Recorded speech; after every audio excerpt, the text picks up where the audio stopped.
Welcome back to the Damage Report. It is Thursday. I'm John Arola, and we, as always, have a gigantic show. Actually, too much. I have all of these papers, so many good stories. It is unlikely we will get through everything, but we're going to try to because these stories are really important. We're going to be starting off shortly with Rudy Giuliani being Rudy, and we've got some rigging of polls, and I want to talk a little bit about that, and then put it in context of other candidacies in this same sort of thing. We've got bad news about the war in Yemen and America's continued involvement, secret involvement in the war in Yemen. Some leaked documents revealing that. And along the way, we're gonna have two awesome guests. So an investigator at the facility where the comatose patient was raped and eventually gave birth tried to investigate it for corruption in advance of that happening, and that investigation was shut down. So Charlie Loftus is gonna be joining us to break that down. Later on in the show, Jonathan Larsen is going to be joining us, talking about his reporting on the National Prayer Breakfast and the continuing campaign to get Democrats to no longer attend this yearly event. We'll be talking about that. And if there's time at the end of the show, Fox News, for them to really stand out in the area of sexism takes special effort. And I want to give them credit because they have put in the effort. And they had a guest on that said something that just shocked me. So we'll play that.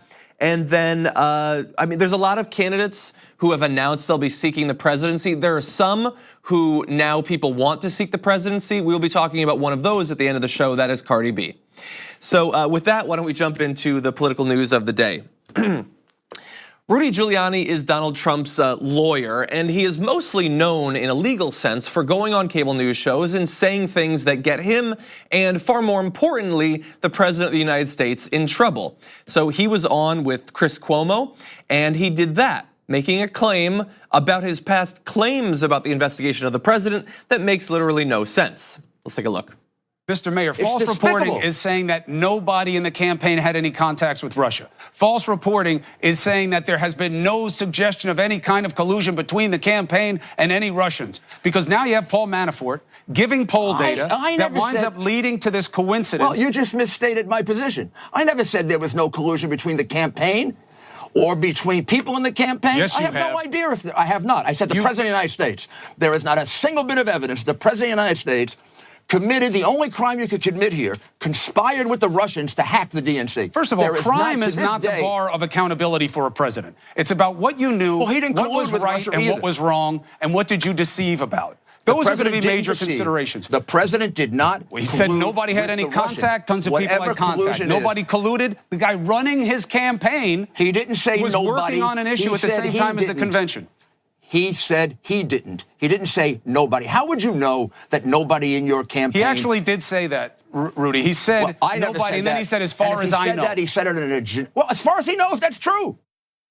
Okay, so I have watched that video several times now, and I have to admit that I don't know what Rudy Giuliani is trying to communicate. It is possible that there is some sort of subtext to his argument that I'm not hearing, but if I'm not hearing it, it's because it is drowned out by the sound of the goalpost being torn out of the ground and then racing off at the speed of light.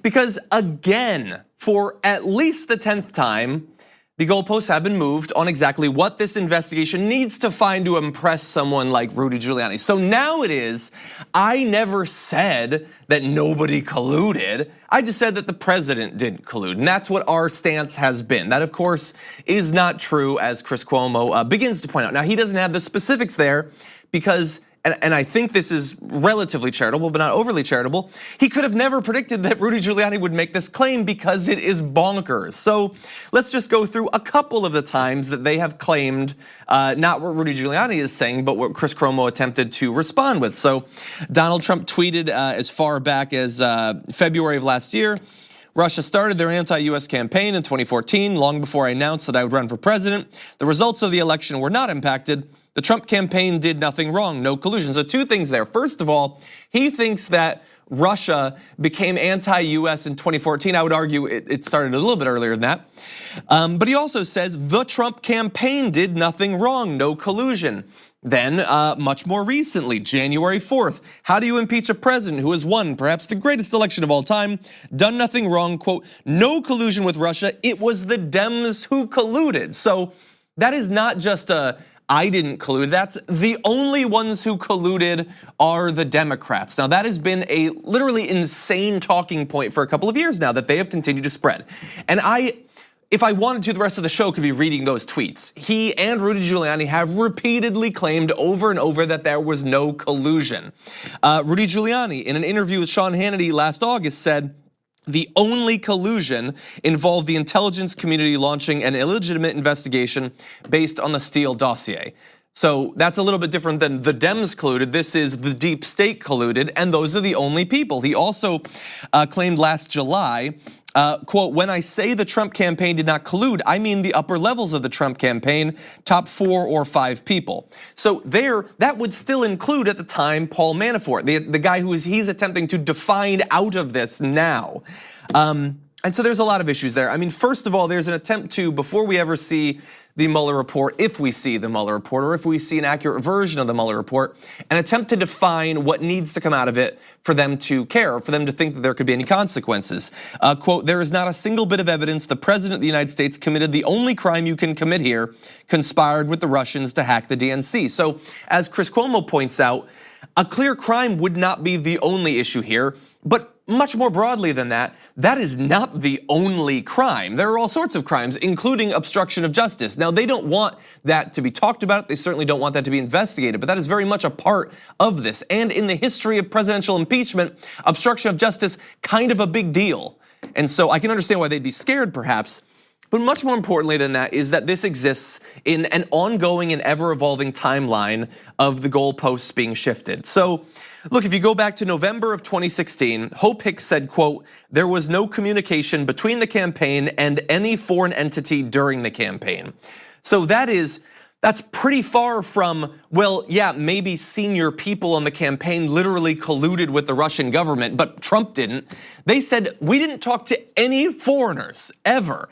And you could go through to no contacts took place to our knowledge, or there were no meetings, or there were no planned meetings, or there were no meetings about this. And it changes over and over. And I started to compile the list, but I don't want to run through it all again because, first of all, at this point, you either care enough about this story and its import to be familiar with that, or you don't. You either are rational on this story or you are not. And I'm just too exhausted at this point to continue to try to catch up with the position of Trump and his legal team on this issue.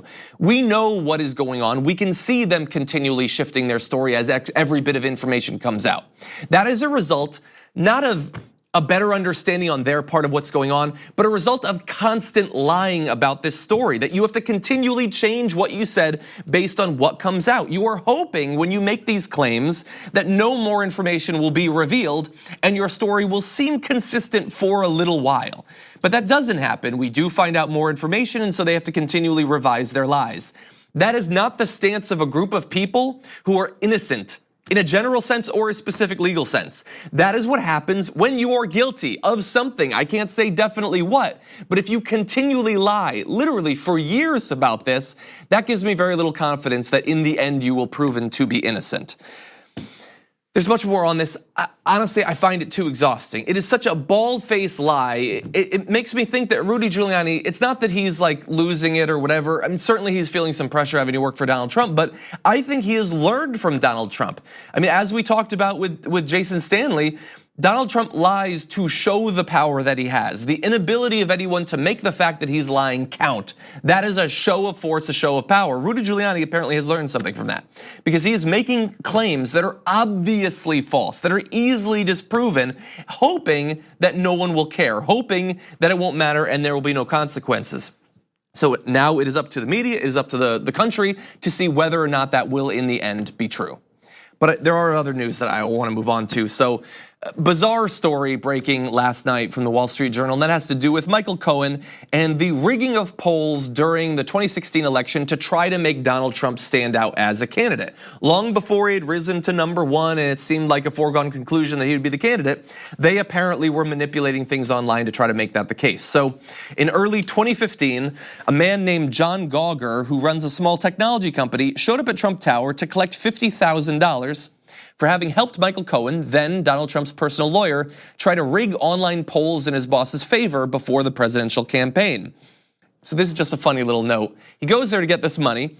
In his Trump Organization office, Mr. Cohen surprised the man by giving him a blue Walmart bag containing between $12,000 and $13,000 in cash and a boxing glove that Mr. Cohen said had been worn by a Brazilian mixed martial arts fighter, which is, I guess, an interesting little note, an interesting tidbit. It's probably not $40,000 worth of interest, though. So I just mentioned that because this is just another data point in the long history of, if you work for Donald Trump, you will not get paid. You will at best get dirty sportswear, I guess. So, but the thing is, he did actually do the work that he's not being paid for. So in January of 2014, so this is before Donald Trump announces, before he descends from the golden escalator, all that stuff, Mr. Cohen asked Mr. Gauger to help Mr. Trump score well in a CNBC online poll to identify the country's top business leaders by writing a computer script to repeatedly vote for him. Despite that script, Mr. Gauger was unable to get Mr. Trump into the top 100 candidates. Let's pause there for 1 second. Those were blessed times. He couldn't reach number 100 with his huge name and his TV show and a script that was helping him to do that. Obviously, we have descended as a society since then. So in February of the next year, as Mr. Trump prepared to enter the presidential race, Mr. Cohen asked him to do the same thing for a Drudge Report poll of potential Republican candidates. Mr. Trump came out in 5th with about 24,000 votes, or 5% of the total. Again, blessed days where even when you have a paid-for cyber campaign to try to make you look more popular than you are, you end up in 5th. Now, of course, the joke in the end is not on them, it's on us because he's our president now.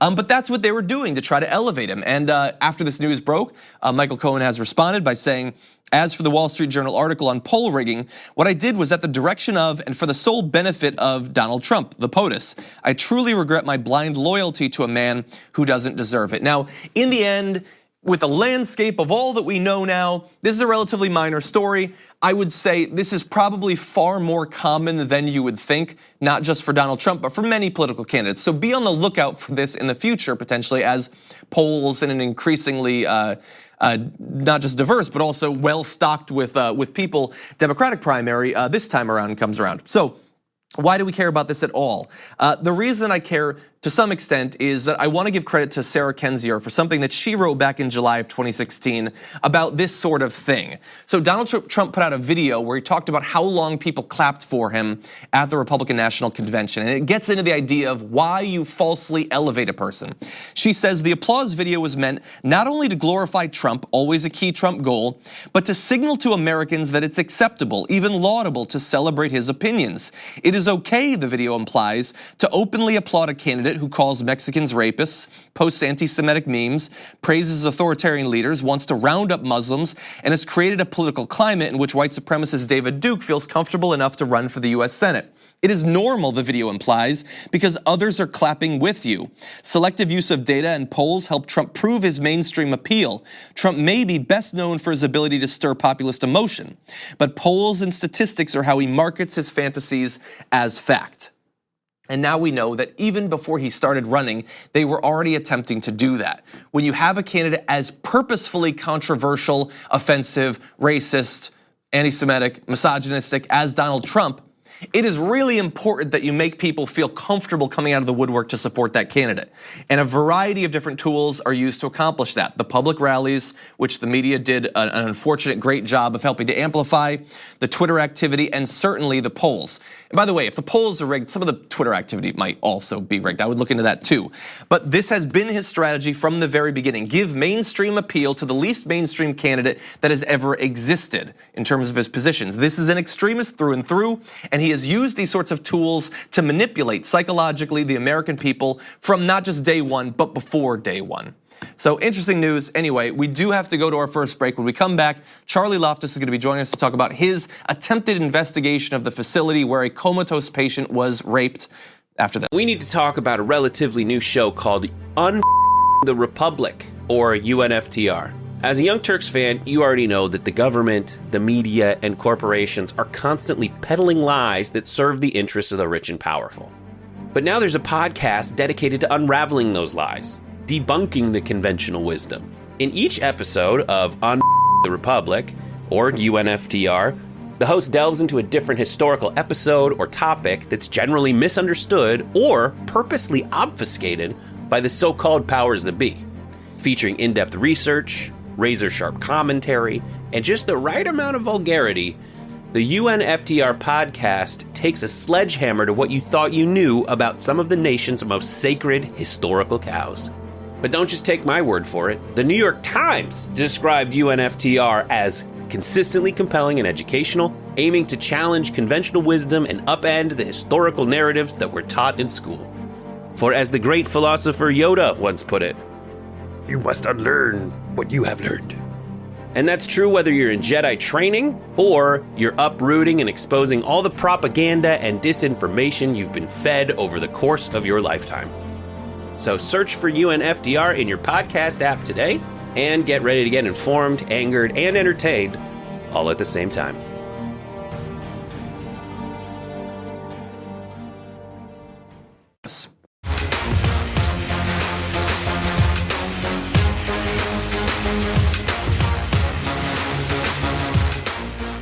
The Phoenix facility, where a patient in a coma was raped and eventually gave birth, faced a criminal investigation over 2 years ago. But unfortunately, that investigation was dropped, and the chief law enforcement officer who was investigating the facility, Charlie Loftus, was forced out under suspicious circumstances. That chief law enforcement officer, Charlie Loftus, joins us now on the Damage Report. Charlie, welcome to the show. Hello, John. Thank you for having me. I'm glad to have you here, although I wish it was about a more optimistic story because this entire thing stinks. So the story that got everyone interested in this facility, the tragic case of this patient who was raped, I think most people are familiar with that. But you had been interested in this facility for other reasons in advance of that. So what had you found that made you want to investigate that facility? In mid 2016, around the area of May, June, the chief auditors at the Arizona Department of Economic Security came to me and said they had some abnormal billing practices from a facility called Hacienda Healthcare.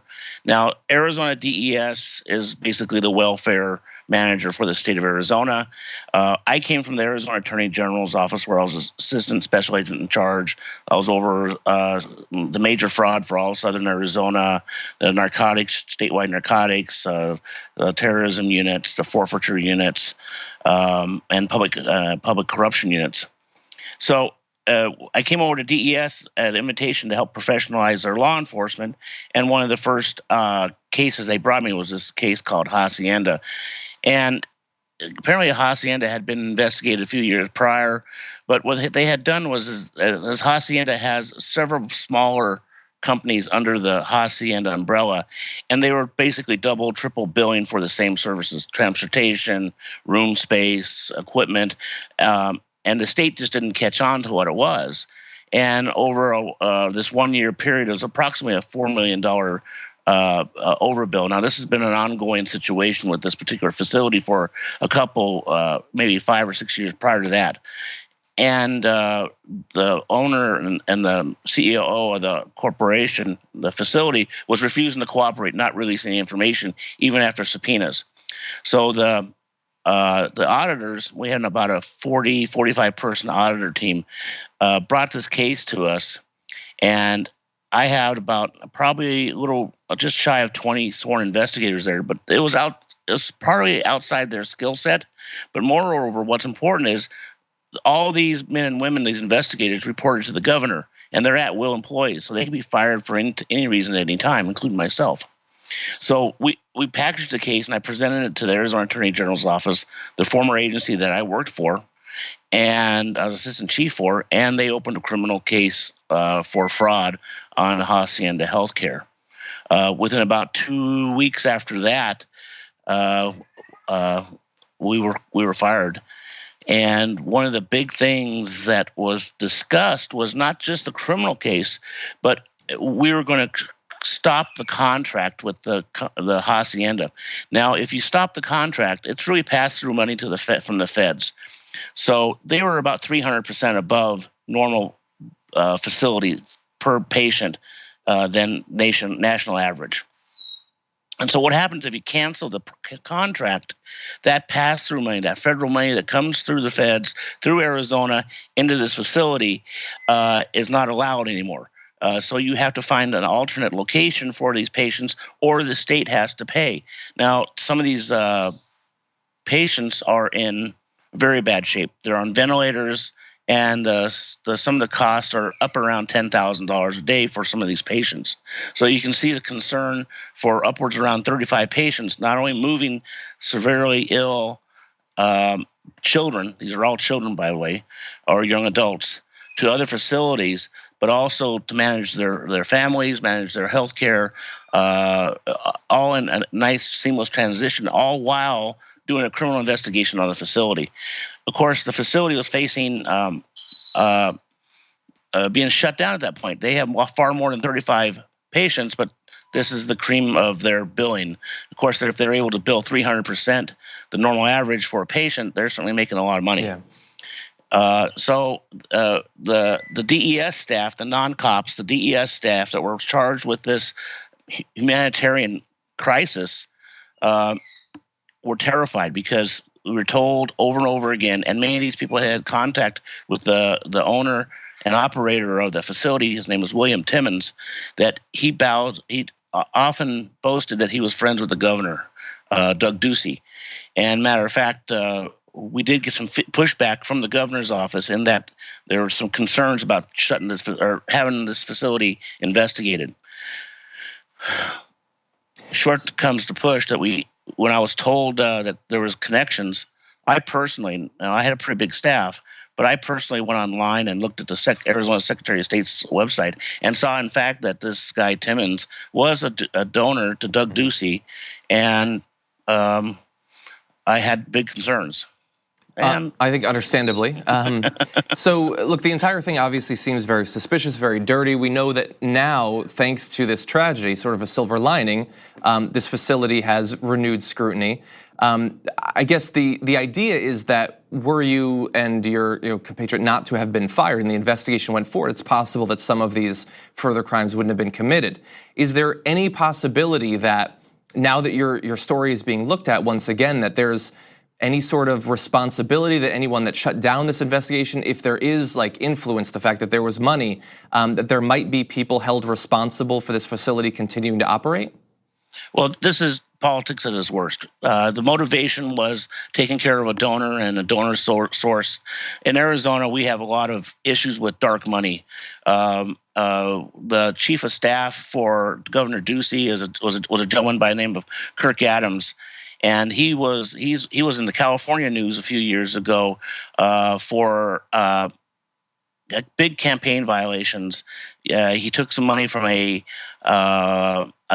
charitable organization and moved it to a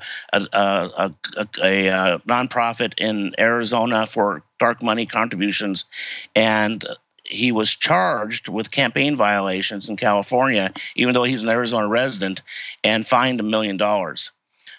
So that gives you an idea of the characters I'm dealing with here. Yeah. So yes, and I don't say it could have been prevented. It would have been prevented, because we were going to shut down that location in that no patient receiving state funds would have been able to go to that facility. So that patient, even though she was there prior to our investigation, she would have been moved to another facility. Yeah. Well, that makes the already tragic story even sadder. I hope that now people will pay attention to your story. People will look into this more. It is a really dark example of how corrosive money and politics can be when mixed. And Charlie, I want to thank you for joining us on the Damage Report and sharing your experience with us. Thank you for having me. Have a great day. You too. We're going to take a short break, but stick around.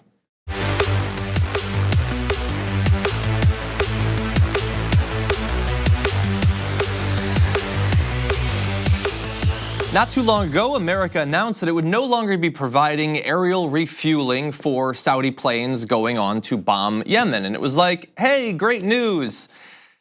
But aren't we still involved in the war in Yemen? Well, it turns out it depends on who you talk to because, let's see, General Joseph F. Dunford Jr., chairman of the Joint Chiefs of Staff, just last month after that change said, the United States is, quote, not a participant in the civil war in Yemen, nor are we supporting one side or the other. So both parts of that statement, very interesting, very important. Seems historically like a weird thing to say since 2015, the US has backed the Saudi and UAE-led coalition's war against Yemen, providing weaponry, logistical assistance, including the aforementioned air-to-air refueling, intelligence sharing, and advisory support.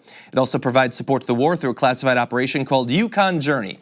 But I get what he's saying. That's in the past, and now we don't support them. Not only are we not directly involved, but we don't have a dog in this fight. But that's what they're saying.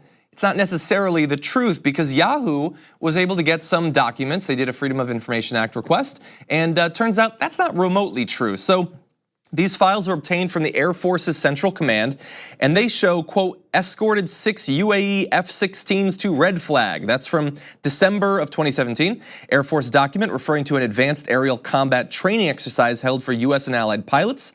Quote, assisted 150 airmen in challenging exercise to prepare for combat ops in Yemen. The document goes on to detail additional support provided by the US Air Force's Air Warfare Center in the UAE. Quote, unit fighter personnel advanced the UAE's F-16 fighter pilot training program.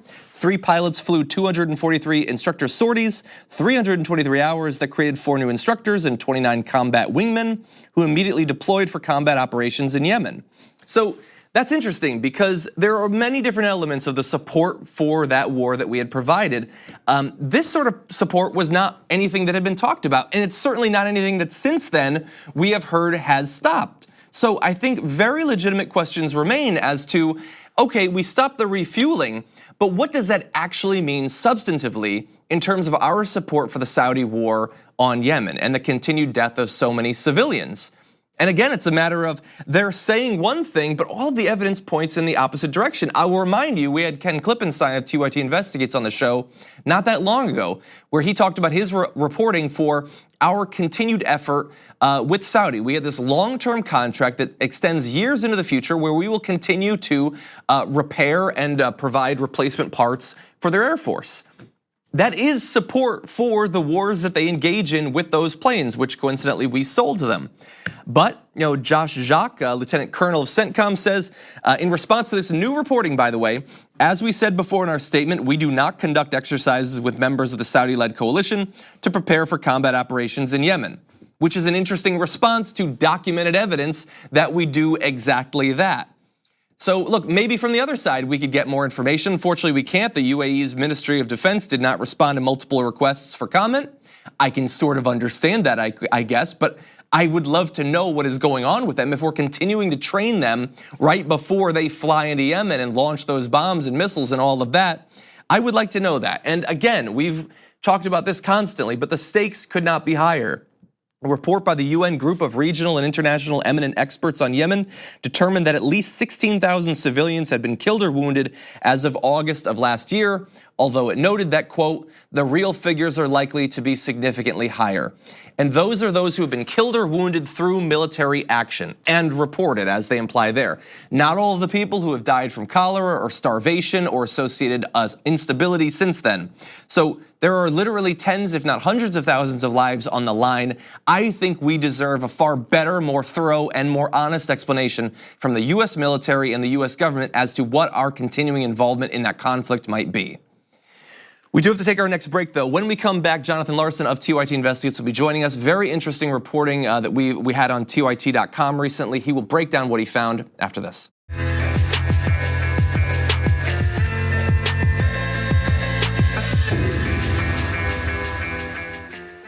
In the story of Maria Butina, basically everything we've learned is sort of weird, but one of the weirdest sets of wrinkles are all of the various events that she popped up at over the course of a couple of years, including Republican speeches, but also the National Prayer Breakfast for some reason. And it turns out that that appearance might be a little bit more nefarious than it initially seemed. Joining us now to help break down some reporting on that, Jonathan Larsen, managing editor and executive producer of TYT Investigates. Jonathan, welcome to the show. Thanks, John. Good to have you here. So before we jump into what you found, for those who might not be familiar with the National Prayer Breakfast and the significance that it holds in American politics, what do they need to know about this event? Well, I think the main thing to know is twofold. One is its enormous reach. Presidents from every party have addressed it since the 1950s at the prayer breakfast. And also, it's supposedly a bipartisan organization. So you've got both Democrats and Republicans actively involved in the organization, the logistics, pulling it all together every year. So that's one aspect. The other aspect is, despite the involvement of some of our top officials, is the secrecy. It's notoriously secretive, not just in terms of allowing politicians to come and pray in private with confidentiality and seek solace, as they did quite notably during some sex scandals 10 years or so ago. But it's also secretive in terms of where they get their money, who's running the thing, things along those lines. So that combination has led to scandal more than once in the past, and the fact that it's now appears to have been a conscious, specific target of people who, it seems pretty clear, were working on behalf of the Russian government suggests that there's reason for concern about what these events, and it's not just the prayer breakfast, but other events as well, what these events were being used for by the Russians. What did they want? How are they trying to get it? And what did they get? So that is where you come in, because despite their attempts at financial secrecy, you were able to find out that Maria Butina didn't just happen to show up at the breakfast. The prayer breakfast was actually more involved than that. So could you describe your findings? Sure. Well, so what was already known was in the affidavit against Maria Butina last summer, the FBI revealed that an unnamed organizer of the breakfast gave 10 spots at the breakfast to Butina and Torshin for the 2017 breakfast. Now, there was a little noticed interview not long after that where a pretty prominent organizer of the breakfast discussed giving them 10 spots. I don't think anyone has connected those dots since then, but it seems quite a coincidence for this person to have given 10 spots. And he says in the interview that it was to Butina and Torshin. So that seems a pretty tough conclusion to avoid coming to. But what we found was there's another organization which has ties to that exact same breakfast organizer. He's been involved with this other group as well. And this other group, which is called Leadership Development Seminars, it's based out in Seattle. It's also got multiple ties to the Fellowship Foundation, which is that secretive group behind the prayer breakfast, including literally funds, hundreds of thousands of dollars going back and forth, as well as literally in one tax filing, the Fellowship Foundation, we didn't even include this in the article, but I'll tell you, the address listed for Leadership Development Seminars was the Arlington headquarters of the Fellowship Foundation. So that's how close they were. What we found were tax filings from Leadership Development Seminars where they literally reported spending hundreds of thousands of dollars on expenses, including having Russians attend the National Prayer Breakfast. And the reason that's significant is because now it goes beyond just saying, sure, you can have some tickets. Now it's helping. It's actively providing material aid, and it seems to be coming from a group that's very closely entwined with the Fellowship Foundation. And given all the questions about potential Russian money moving through the NRA, there's some question now about what this all means. In fact, Congressman Ted Lieu responded to our findings by saying his chief of staff told us something like, if there's Russian influence on the National Prayer Breakfast, the congressman wants to know about it. Yeah, and hopefully as a result of your investigation and what you've been able to find out, perhaps people like Ted Lieu and others might not go. Now, there are many other reasons which you've described and we've talked about that these Democrats should not be attending there. But you've done great work in finding out previously unknown information about the extent they'd gone to help out Maria Butina and others, giving them tickets that are extremely valuable. It's a place where people can go, and they have a great deal of access to powerful people. I did also want to mention, so I know that TYT Investigates working on multiple stories at the same time. You're also investigating elements of the shutdown, and I believe you have a new story on the FAA. Would you be able to just briefly describe that so people might go in and take a look at it? Yeah, sure. That's actually Ken, who also worked, I should mention, on Ken Klippenstein, also worked on some of the stories we did last summer about some of the anti-gay meetings that were sponsored in Europe by the Fellowship Foundation. Ken's story yesterday that we put up, I think it was yesterday, it blurs together. Ken's story yesterday was he obtained emails from inside the FAA where FAA officials were telling employees, essentially warning them against publicly sharing their political views. Now, in theory, that's an innocuous, or maybe not innocuous, but it's a fairly standard kind of thing. But for that kind of warning to come out literally at the same time that the president is out there routinely claiming that federal workers support this shutdown, which is, financially torpedoed so many of them. Yeah. Yeah. Yeah, I think what Donald Trump should have said is they support the shutdown or else. But in any event, I wish we had more time. Hopefully in the near future, we'll be able to talk more about your investigation. It is available at tyt.com, and Jonathan does a great job of laying out all of the financial breadcrumbs, basically, that lead between these shadowy organizations and the prayer breakfast, and also politicians from both parties that have taken part. And unless people put pressure on them, might well do that in the future. So, Jonathan, thank you both for your great work in this story, but also joining us today on the Damage Report. Thanks very much. And just a quick note, Ted Lieu's chief of staff afterwards told us he thinks it's likely that the congressman will pass this year. So really? It does seem that some members of Congress are willing to take a second look at participation in this. But anyway, thank you for having me on the show. Okay. Good job. Yeah. A little bit of progress there, and we'll keep up on that. So thank you again to Jonathan. You can check out not only the story of Jonathan's, but also Ken's piece on the FAA at tyt.com. With that, we're going to take a short break, come back with a little bit more for you.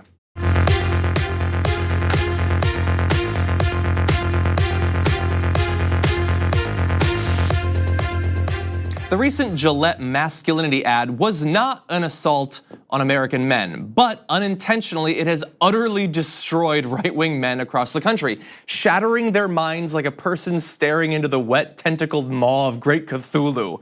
And they have not recovered, might never recover.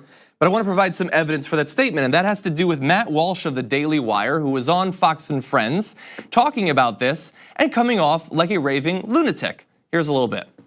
I think the part that you showed is really what rubs me the wrong way, where it says that we were acting wrong, we didn't know what we were doing, and then the Me Too movement came along, and it was this sort of epiphany where we all realized, like, oh, actually, we're not supposed to assault and abuse women. Oh, here's the thing. I didn't learn anything from the Me Too movement. I learned nothing at all because I already knew that. Okay, I didn't see a news report about Harvey Weinstein and say, "Oh, we're not supposed to do that."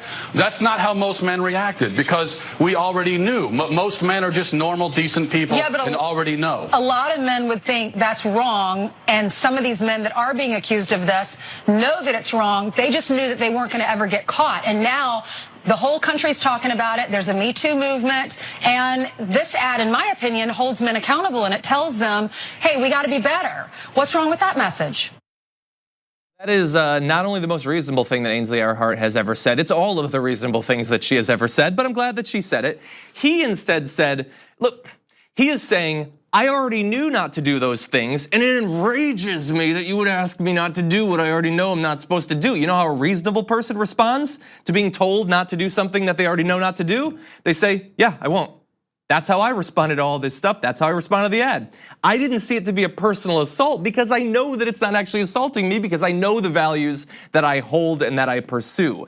He is incredibly defensive for incredibly suspicious reasons, and it leads him to make ever increasingly ridiculous comments. Now, he is going to say something in this next video that is so sexist that I am shocked that even on Fox and Friends, they didn't respond to it. So as you're watching this, don't look at him. I want you to look at the hosts on Fox and Friends. They're kind of fine with it. Let's watch. Well, because number one, most men again don't need this message. You're not going to find an advertisement like that directed at women. Like, you're not going to find an advertisement that shows women, gossiping and nagging their husbands and shopping too much, and then it says, well, but some women know the right way to act, and then it shows women having this epiphany and realizing they're not supposed to do those things. What are you talking about? What are you talking about, you madman? You're not gonna nagging your man. Women be shopping. What are you talking about? They were describing how men are okay with sexual harassment, bullying, like criminal things, not being a nag. And here's the thing, Ainsley Earhart, I guess she knows what she gets paid for, so she just responds stoically. Ducey goes, a little bit. And the other one, what is it, Kilmeade? I think it's Kilmeade. He smiles like a crazy person upon seeing this comment about nags and shopping and all of that. This is a reminder, by the way, because he's talking like a character from a sitcom in the 1950s who's angry with his wife. And remember, the audience watching that show watched sitcoms in the 1950s and they loved it and they want more of it. So just bear that in mind as you're going forward.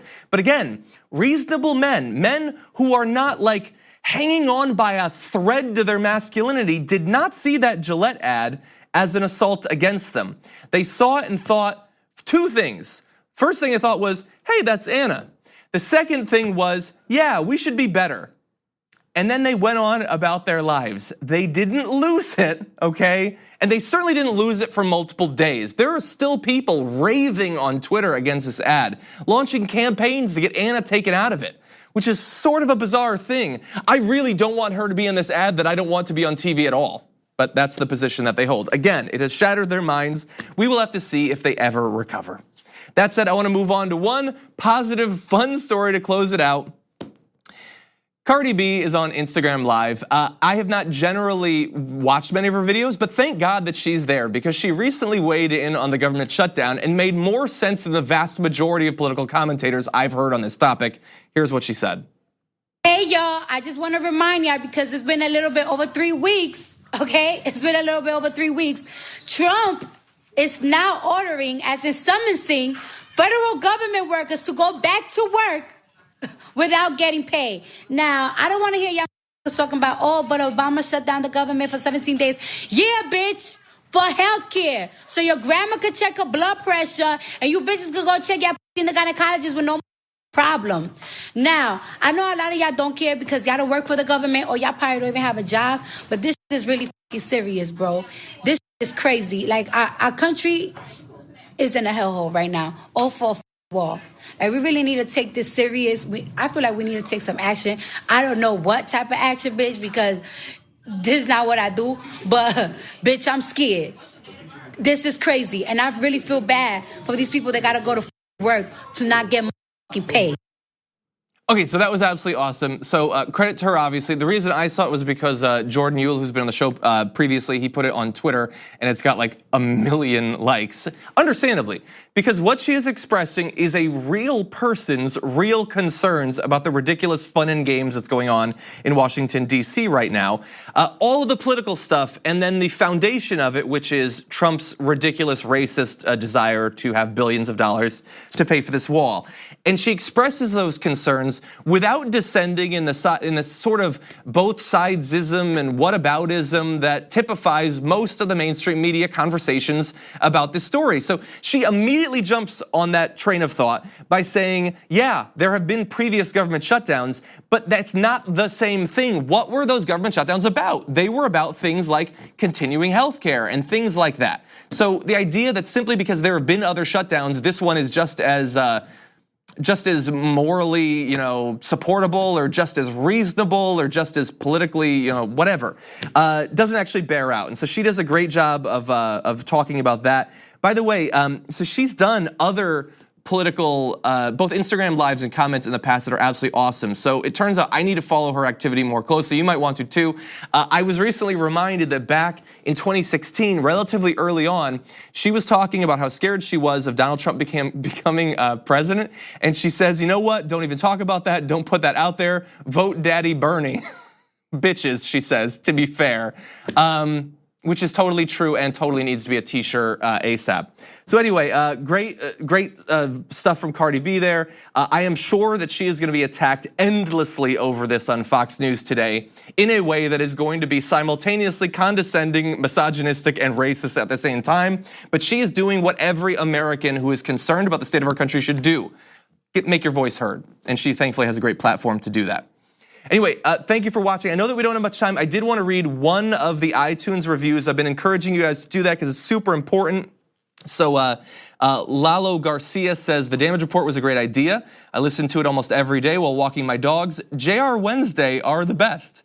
So thank you for that. And Haunted Beard Rebel, who I think I know who that is, says, I've been following John's career for a few years now, and I gotta say, between Think Tank, True North, and John's other stuff that I don't pay attention to, this is by far my favorite, and I like everything else too. Pretty awesome stuff, so thank you, Haunted Beard, for that.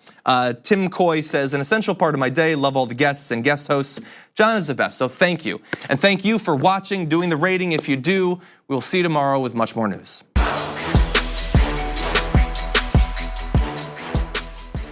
Thanks for listening to the full episode of The Damage Report. Support our work, listen ad-free, access members-only bonus content, and more by subscribing to Apple Podcasts at apple.co/TYT. I'm your host, John Adarola. I'll see you soon.